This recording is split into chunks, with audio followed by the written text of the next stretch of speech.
I know how it feel to wake up fucked up, pockets broke as hell, another rock to sell.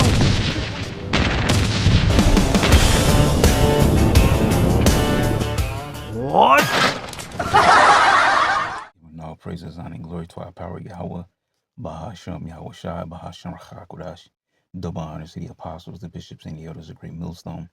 Peace and blessings to the hopeful elect of the tabernacles of David scattered throughout the four corners of the earth, and wherever you may be, and wherever you may be, to you I say Shalom, Yasharallah, Shalom. All right, this is going to be a real quick lesson here.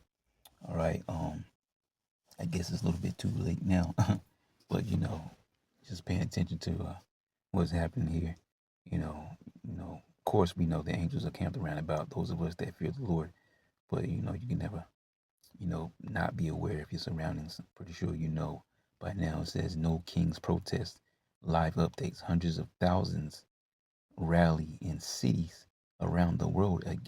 Around the world. Okay, so I was saying earlier that was around Babylon the Great. Well, no, it says around the world against Trump and his administration. All right, and we have a map that I saw in the video, and there's just dots all over. All right, look like like you have the guns, have the laser sights. It was dots all over the United States map. More than 3,000 No Kings events scheduled across the U.S. and third set of protests since Trump re-election. What to know about the third No Kings protest happening in March? All right. This is not the America I was told existed, Fonda said. I was told we are the people. You've been lied to. You've been duped. Rogers praised Minnesotans for their resilience, saying it was inspiring. So much love in the face of evil. Yeah, because the biggest one is supposed to be where that last girl got deleted. All right. That Butch. Okay. Which I think, if I'm correct, that was the same city where the cat that got the knee on his neck was at. Anyways. Bays praised Minnesota's resistance, saying, "Thank you, Minneapolis." Then Bays and Rogers ended the rally by singing, "The times they are changing." Yeah, they are changing. Okay, it's about to get worse. Y'all think the times about to change for good because you're protesting, but times are about to change for the worse. The world's about to choke Babylon out. It says we will have healed Babylon, but she is not healed. All right. Matter of fact, I actually may get that. Like I said, you don't have to read too far into this. The video is enough. No King's protests began to wrap up on the East Coast. They're just getting started in California. Here's a glimpse of the demonstrations underway in San Francisco and Los Angeles. All right, so got those photos there. Heat waves, tornadoes, melting glaciers, oceans, something, toxification, extreme weather. And these people in there in burlap. Come on, man. So you see the madness going on here, right? But this is Babylon here right now. This is Babylon. I put one of those on the screen. Definitely not them. Let's keep this on the screen. So 2 Ezra chapter 9, verse 1. He answered me then and said, "You should have the time diligently in sight. And when thou seest part of the signs past, which I have told thee before, then thou shalt understand that it is the very same time when the highest will begin to visit the world which he made." All right, therefore, when there shall be seen earthquakes and uproars of the people in the world, and this is where we are right now, uproars of the people. Okay, the No King's protest, number 3. Then shalt thou well understand that the Most High spake of those things from the days that were before thee, even from the beginning. So this is a sign that the Lord is telling us, those that know and understand, who have the Holy Spirit that has been given unto us to understand that this is a sign of the time of the end. Okay, uproars of the people. And this says what it was 3,000 around the world. Now I have to check about the world because I thought it was just U.S. So I have to check back in about around the world about the No King's protest. But I know it's happening here in Babylon. They're doing it here in my city. All right, I had to drive past them today. For like us, all that is made in the world at the beginning and the end, and the end is manifest. Even so, the times also of the highest have plain beginnings and wonder and powerful works and endings and effects and signs. It says, "And everyone that shall be saved and shall be able to escape by his works and by faith, whereby ye have believed, shall be preserved from the said perils, and shall see my salvation in my land, and within my borders, for I have sanctified them for me from before the beginning. Then shall they be in pitiful case, which now have abused my ways, and they that have cast them away despitefully shall dwell in torments." And there you go. So these things like this are going to get worse and worse. uproars of the people. But I'm going to close it out in chapter. Oops, I didn't mean to hit that button. I have to go back. I think it's chapter 15 or maybe 16. I think it's 16. Let me see here. Yeah, it's got to be 16. As a matter of fact, let's just go straight to it. Waste time. Like I said, something quick. All right. Very quick. Sedition among men. Get back to the Apocrypha. So this is what you see happening. Uproars of the people, which is going to eventually lead to this, especially in Babylon the Great. All right. Woe to the world and them that dwell therein. For the sword and the destruction draw it nigh. And one people shall stand up and fight against another, and swords in their hands. And ultimately, the Lord is going to make what? You Babylonians fight one another. Isaiah 19. Okay, the Egyptians will I give over into the hand of the cruel Lord. All right, and I will set the Egyptians against the Egyptians. That's talking about the American people. Okay, so they shall stand up and fight against another, and swords in their hands. But also what? Like we just mentioned, the sedition among men, but as well as uproars of the people. This is part of the uproars of the people. For there shall be sedition among men, and invading one another. They shall not regard their kings. What did they happen? No king's protest. They shall not regard their kings nor princes. All right, doesn't matter if it's all fun. How funnies? I gotta have her calling them funnies. What the heck is it? Pete Hegseth, or Marco Rubio, or any other bobblehead on the screen. In the course of their actions shall stand, or the vice, because you never hear about is his name J.D. Vance? I think he's the vice president. I don't even know the cat's name. I think it's J.D. Vance, but not him either. No one's going to listen to these people. In the course of their actions shall stand in their power. And why? Because of the economy failing them, the system failing them, their voting failing them, and the protests are going to eventually fail them. All right, these things are going to lead to riots, violence, and then the Lord is going to allow them to move in the QRF, the Quick Response Forces, and move the troops up to a higher level if necessary. Lockdowns, more pestilences, all these things are about to happen. A man shall desire to go into a city and shall not be able. It goes on to say, for because of their pride, the city shall be troubled, and the houses shall be destroyed, and men shall be afraid. Okay, so yeah, so this is the times that we're getting into. All right, so it's just something quick there about what's happening today. All right, uproars of the people. So Lord, will you edify to next down? I'm going to say This is Democracy Now!, democracynow.org, the War and Peace Report. I'm Amy Goodman. In America, we have no kings. That's one of the rallying cries for Saturday's nationwide protests against President Trump. More than 3,000 No Kings protests are planned across the country. Millions are preparing to take to the streets in what's expected to be the largest No Kings protest to date, and what The Nation magazine says could become the biggest day of protest in U.S. history. One of the largest No Kings protests will be in St. Paul, Minneapolis, just miles from where federal immigration agents fatally shot Renee Good and Alex Preti to death in January. Confirms it's sending oil to Cuba in defiance of U.S. blockade. We are providing humanitarian support. Russian Energy Minister Sergei Tsivilev confirmed that the country is sending fuel to Cuba, defying the U.S. blockade. We are sending humanitarian aid. We are providing humanitarian support, Sergei Tsivilev said. The vessel Anatoly Kolodkin, carrying 730,000 barrels of Russian oil, is currently heading toward Matanzas at roughly 12 knots. The ship has been sanctioned by the US, the UK, and the EU, and it's expected to arrive sometime within the next 6 days. Conditions in the island are deteriorating. Doctors claim that medical patients are beginning to die due to the continued lack of fuel. I can't tell you how many deaths, but I'm sure there are more than in the same period last year, Chief Anesthesiologist Eliath Fernandez said. Thank you for watching. Even all praises, honor, and glory to our power, Yahweh, Bahashem, Yahweh Shai, Bahashem, Rachak, Kodash, double honors to the apostles, the bishops, and the elders of Great Millstone. Peace and blessings to the whole free elect of the tabernacles of David, scattered throughout the four corners of the earth, and wherever you may be, and wherever you may be, to you I say, Shalom, Asherah, Shalom. I just want to grab a few articles here. This will really be a quick hit lesson.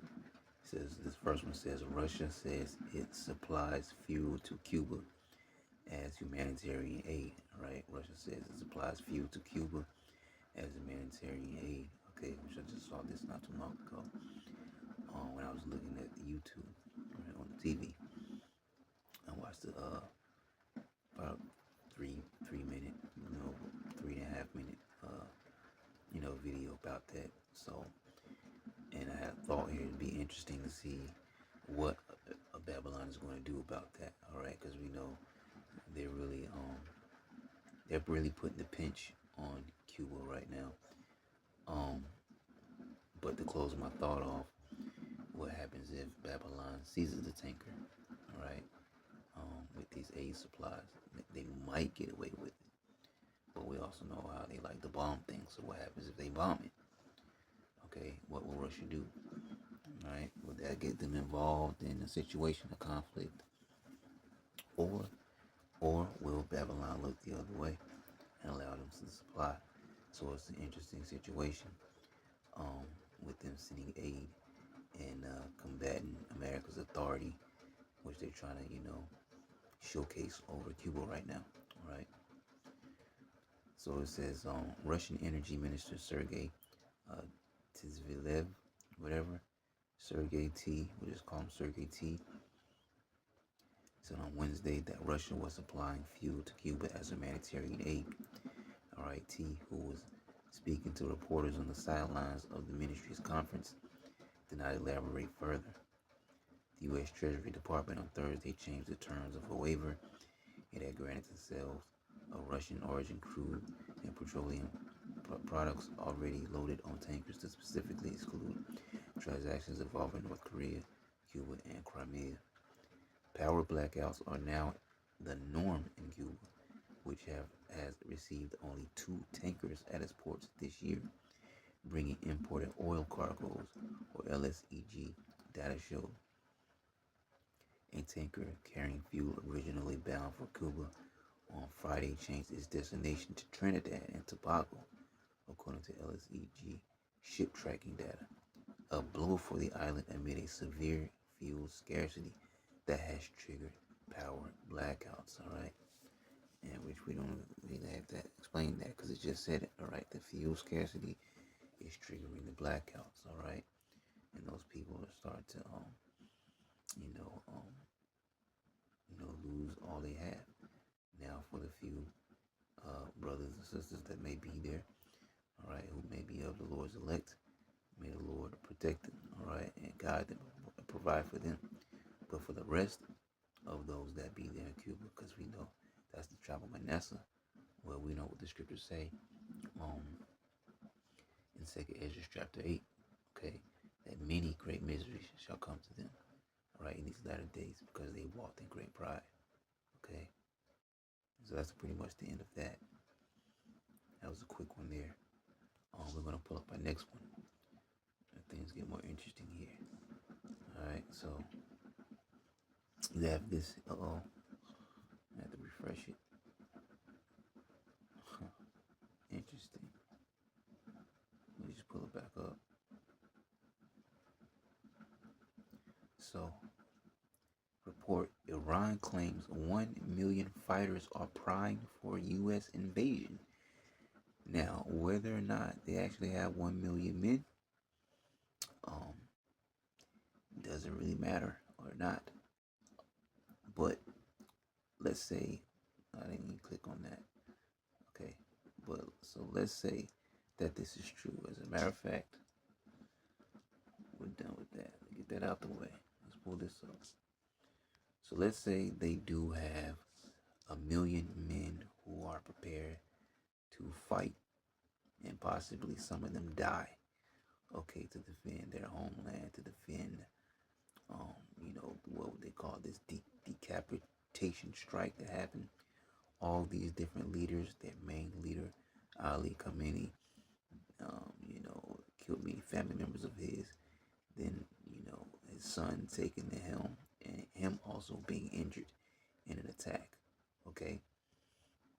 So when you go to Ezekiel 38 chapter, get straight to the point.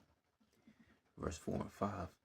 And I will turn thee back and put hooks into thy jaws, is speaking about Russia. And I will bring thee forth and all thine army, horses and horsemen, in a war, all of them clothed with all sorts of armor, even a great company with bucklers and shields, all of them handling swords.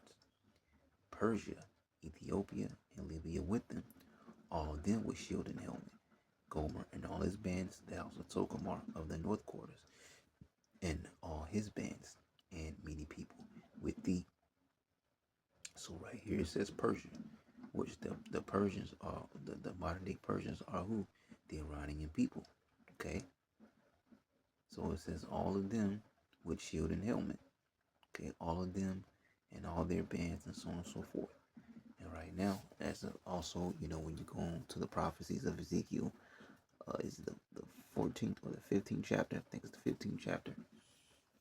Right, it speaks about those wild boars. Okay, and they have been pretty much giving the business out to the SOI as well as the American troops. I think I seen something earlier. It says there were from those men that went over there were 10 that were injured. Now, I don't even know if they're really over there or not. I haven't seen any evidence, okay, that they're over there, but you never know. All right, with all this news and propaganda amongst these wars. Okay, so supposedly if they are there was something I read earlier that 10 of those 1,500 troops were injured, but they're probably not over there at all. And if they are, we'll see. It's just like we're talking about. Matter of fact, let me jump down here real quick to verse 9. Thou shalt ascend and come like a storm. Thou shalt be like a cloud to cover the land. Thou and all thy bands and many people with thee. So you see what these people are saying, that they have 1 million men. Okay. What is this? I don't know what this is. Oh, there's another headline. So it says, Iran issues chilling threat to Americans as it reveals locations that will no longer be safe. And that says 14 hours ago. Okay. Then I jumped over from the first one we had, what they claiming that they have 1 million men, okay, ready to fight. Let's check this out. What the heck is going on here? Ready to fight in this war. All right. But that's okay, because we don't need this anymore. Like I said, something quick. Okay, last one. Same topic. U.S. considers sending additional 10,000 ground troops to Middle East amid Iran talks reports. Okay, so they've already sent, supposedly, allegedly sent, I think, like 1,500 to 2,000 men over there. And so now this is another talk. U.S. considers sending additional 10,000 ground troops to Middle East amid Iran talks. The force is likely to include both infantry and armored vehicles, in addition to the 82nd Airborne Division, already developed to the region, according to the WSJ. The United States is considering sending up to 10,000 additional ground troops to the Middle East amid negotiations with Iran. Yeah, the imaginary negotiations with Iran. The Wall Street Journal reported on Thursday night, citing Department of Defense officials familiar with the matter. The force is likely to include both infantry and armored vehicles, in addition to the 82nd Airborne Division already deployed to the region, according to the WSJ, in order to provide.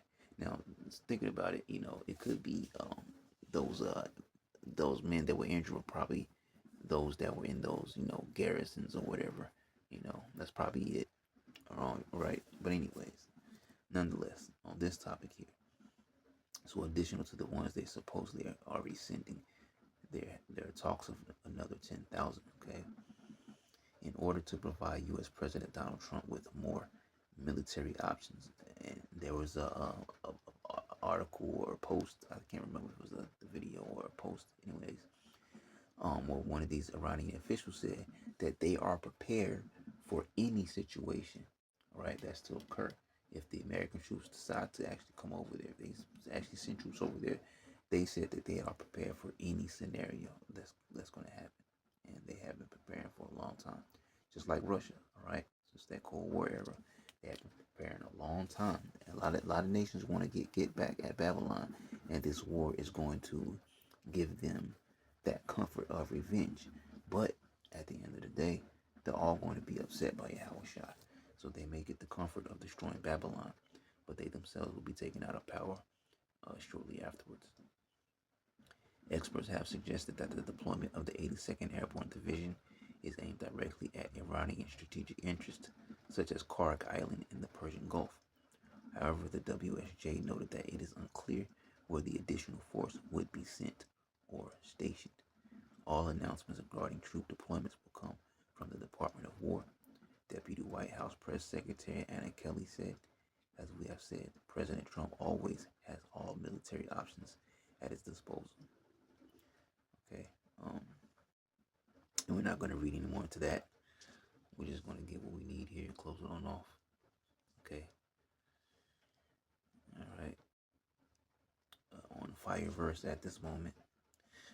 One verse from closing out, Joel 2:20. But I will remove far off from you the northern army, and I will drive him into a land barren and desolate, with his face toward the east sea, and his hinder part toward the utmost sea. And his stink shall come up, and his ill savor shall come up, because he had done great things. So supposedly, allegedly, they're sending troops, and then supposedly there's talk of sending even more troops, up to the number of 10,000. Which, what is that going to do against the million-man army? And that's if Iran really has 1 million people to fight. Nonetheless, this is what you see. Okay, Babylon sending, supposedly sending men of war. And it says his ill savor shall come up, because he had done great things, because these men are going to be deleted. Okay, that's the prophecy of 2nd Esdras. As a matter of fact, let's end with that if we can find it.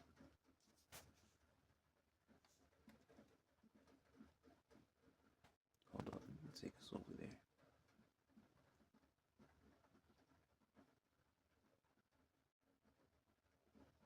All right. Let me just grab this. Jump to 15. So either 15 or 16. Okay, so it can't be 15. So was it 14? So it's probably 16. I'm thinking there's so many verses here. These prophecies. As a matter of fact, let's just go straight to it. Having no helpers. I'll go back over there. 16. What's 16?